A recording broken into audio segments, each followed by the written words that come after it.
السلام علیکم دوستانو، په دې هیله چې ټول روغ جوړ اوسئ، د صحت جامې به مو وطن وي. دا د یو ځل بیا له یوې نوې ویډیو سره ستاسو درنه چوپړ ته حاضر شوي یو. په دې هیله چې دا ویډیو مو د خوښې وړ وګرځي او یو څه معلومات ترې حاصل کړئ. په دې ویډیو کې تاسو ته ښایو چې څنګه د فیسبوک ام بي په پوره انټرنیټ تبدیلي کړو. لکه ګوګل پې وکاروو. نو دوستان د همدې ویډیو تر پایه وګورئ او معلومات به ترې حاصل کړئ. ویډیو مه سکپ کوئ. د هر څه دمخه که مو زموږ د یوټیوب چینل نوي سبسکرایب کړئ، په سور رنګ سبسکرایب بټن کلیک وکړئ. لږ انتظار پس د بیل آیکن راځي، په هغې هم کلیک وکړئ تر څو زموږ نوې ویډیو له هر چا مخکې تاسو ته در ورسي. په دې ویډیو چینل کې مو ښایسته ښایسته ویډیوګانې اپلوډ کړي دي، نو هغه هم وګورئ چې یو څه معلومات ترې حاصل کړئ. نو دوستانو زه د ویډیو په طرف ویډیو شروع کوو چې څنګه وکولی شو د فیسبوک ام بي پوره انټرنیټ ته تبدیلي کړو. نو راځو لومړی ګوګل ته په ګوګل کې سرچ کوو. یو وی پی ان درته زه ښایم، هغه به له ګوګل څخه ډاونلوډ کوو.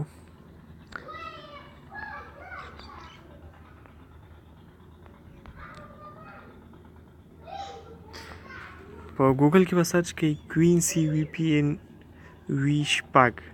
کله مو چې دا سرچ کړو نو دلته به کلیک وکړئ. کله مو چې کلیک وکړ، لومړی نمبر چې دی په دې به کلیک وکړئ. نو لاندې به راشو.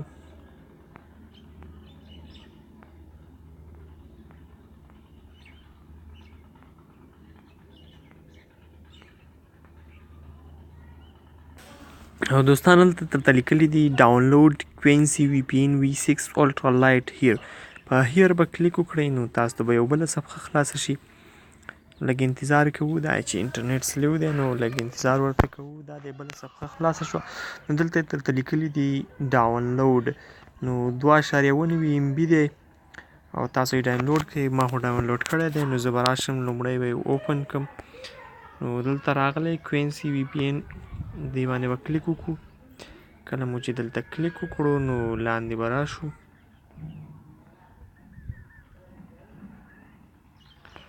دلته به ولیکو ډي ډاټ فیسبوک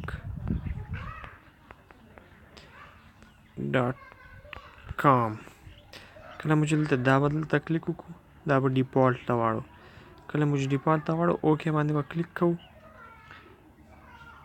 دا به وو کې به یې کړو. نو دلته ورته یو ملک انتخاب کړئ چې هر یو ملک تاسو انتخابوئ. نو کولی شئ چې کوم کې کار وکړو همغه انتخاب کړئ ورته. نو اوس روان دی، کنیکټ کیږي. دا دی کنیکټ شو. نو اوس کولی شئ چې د فیسبوک په ام بي هم پوره انټرنیټ وکاروئ. نو دوستانو که ویډیو مو خوښه شوه خامخا یې لایک او له ملګرو سره یې شیر کړئ. که کوم مشکل و نو په کمنټ کې یې ولیکئ. انشاءالله موږ به یې درته جواب درکوو.